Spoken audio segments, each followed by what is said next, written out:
हम लोग अपने पिछले वीडियो में डिस्कस कर रहे थे और जानकारी प्राप्त कर रहे थे झारखंड की जनजातियों के बारे में।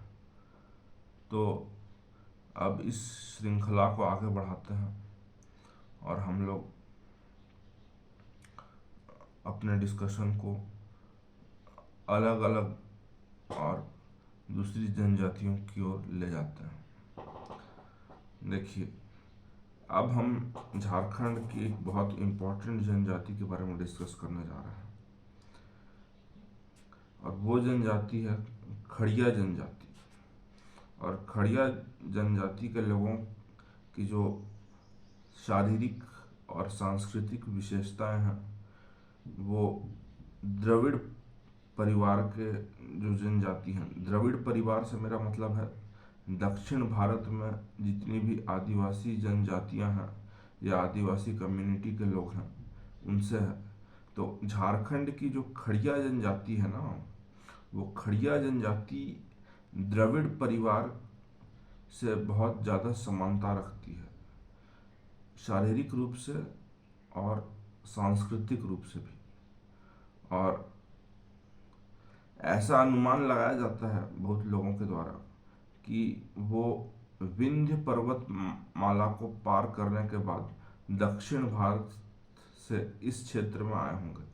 मतलब कि खड़िया जनजाति के लोग पहले दक्षिण भारत में रहते थे और दक्षिण भारत से वे मध्य भारत में यानी विंध्य पर्वत श्रृंखला की ओर गए और विंध्य पर्वत श्रृंखला की ओर प्रस्थान करने के बाद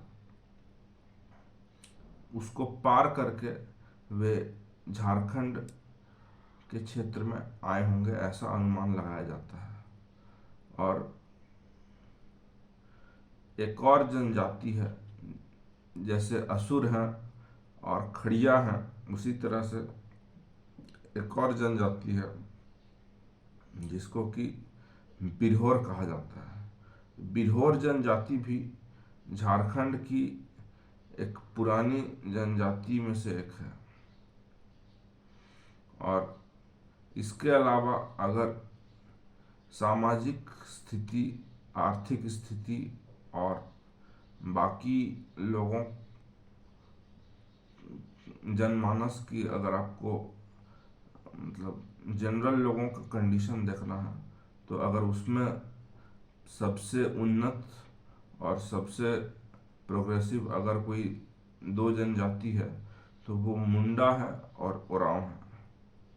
और ऐसा माना जाता है कि मुंडा लोग जो हैं वो झारखंड की असुर जनजाति को और असुर संस्कृति को नष्ट करके अपना स्थान बनाए। और ऐसा भी माना जाता है कि ये लोग रोहतासगढ़ के माध्यम से, बिहार में रोहतासगढ़ है ना, तो रोहतासगढ़ के माध्यम से छोटा नागपुर में, छोटा नागपुर मतलब झारखंड का वो क्षेत्र जहाँ प्राचीन नागवंश का शासन था, तो छोटा नागपुर में बस गए होंगे ऐसा माना जाता है।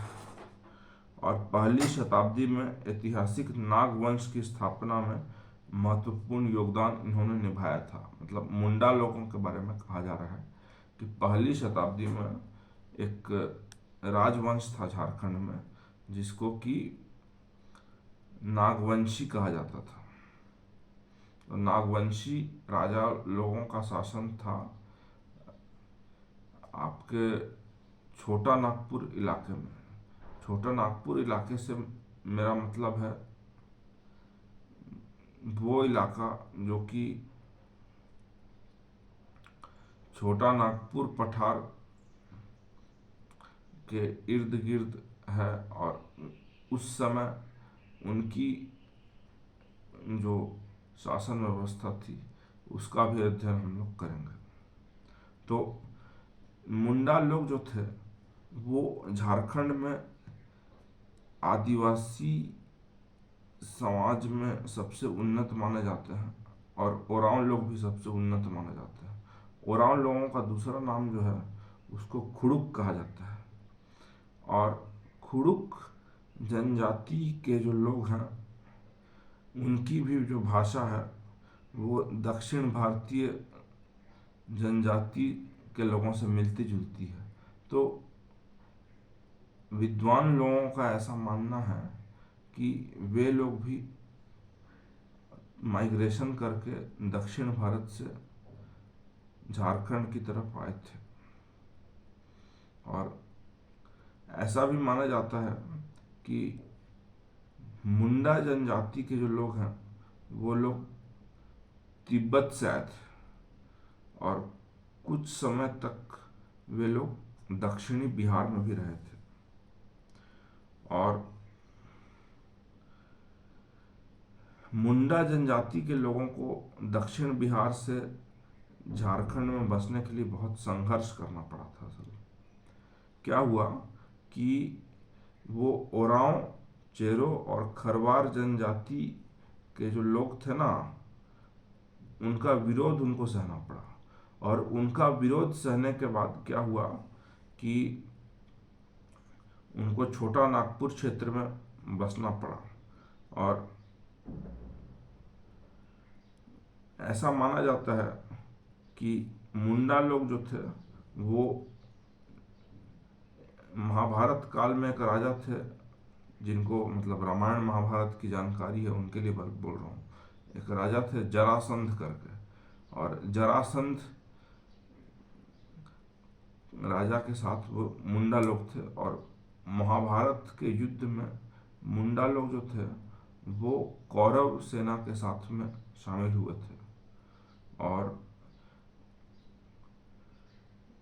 मुंडा लोगों को चेरों, ओरांव और खरवार जनजाति के द्वारा क्या किया गया था, दक्षिण बिहार से खदेड़ दिया गया था, बाहर निकाल दिया गया था और वे छोटा नागपुर क्षेत्र में बस गए। और उस टाइम में उनका नेतृत्व जो था वो मदरा मुंडा कर रहे थे। और आर्कियोलॉजिकल सर्वे के रिसर्च के हिसाब से मदुरा मुंडा जो थे वो मुंडा जनजाति के नेता के रूप में सुतिया पाहन के नाम के एक व्यक्ति को नियुक्त किया था। तो सुतिया पाहन जो थे वो अब क्या हो गए, वो मुंडा जनजाति के लीडर हो गए, नेता हो गए। और सुतिया पाहन जो थे वो अपने नाम के क्षेत्र पर अपना नाम सुतिया नागखंड रखे थे। जो उनका शासन का जो क्षेत्र था उसको वो क्या बोलते थे, सुतिया नागखंड। और मुंडा लोग जो थे वो नागवंश को स्थापित करने में मदद भी किए थे।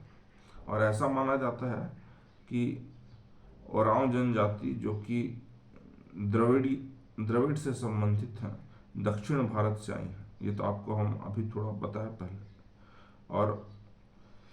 और ऐसा भी माना जाता है कि ओरांव जनजाति जो है वो दक्षिण भारत से उत्तर पश्चिम दिशा की ओर चले गए और पहले रोहतास के पहाड़ी क्षेत्रों में बस गए। और द्रविड़ के साथ साथ उनके जुड़ाव का भाषाई आधार भी है, ये तो आपको बताया हम। क्योंकि उनकी जो भाषा है वो द्रविड़ जनजाति के बहुत सारे भाषाओं से वो मेल जोल खाती है।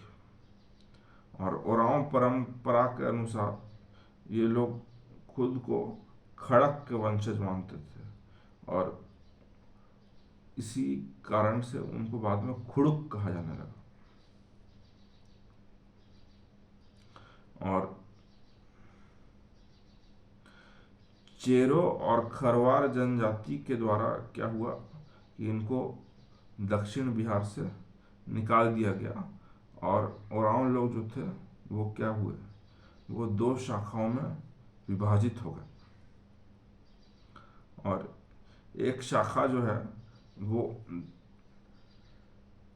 दक्षिणी गंगा के क्षेत्र में चली गई। मतलब आज के डेट में जो झारखंड का राजमहल इलाका है वहाँ चली गई और वहीं बस गई।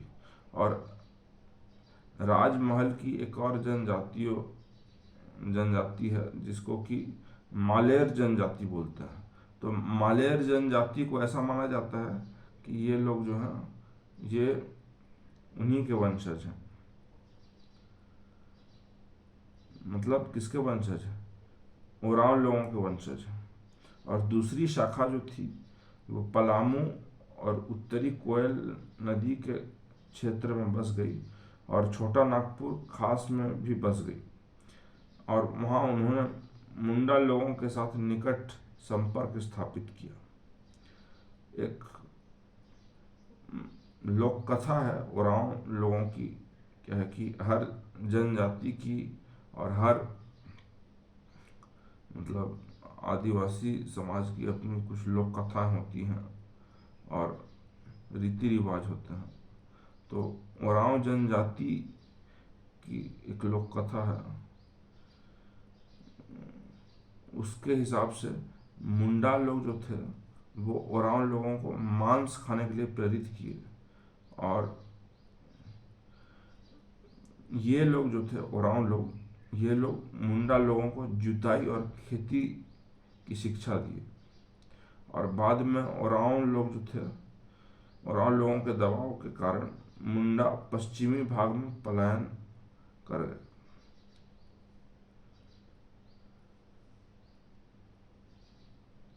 और खारवार, चेरो, कोल और अन्य जो जनजातियां थीं वो पलामू क्षेत्र में रहने वाली जनजातियां थीं। और प्राचीन काल से भूमिज, संथाल, भुइयां जनजातियां भी छोटा नागपुर में रह रही थी।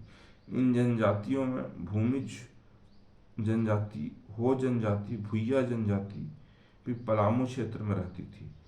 और हो जनजाति जो थी उसकी भाषाई और पारंपरिक समानता मुंडा जनजाति से लोगों के मतलब मिलती जुलती थी। और जिसके आधार पर माना जाता था कि हो जनजाति लंबे समय तक छोटा नागपुर में रही थी और सिंहभूम में रहने से पहले वो लोग छोटा नागपुर में रहते थे, ऐसा मतलब मान्यता प्रचलित हो गया। और अगर बहुलता के दृष्टिकोण से देखा जाए तो मुंडा और ओरांव जनजाति छोटा नागपुर में रह रही थी।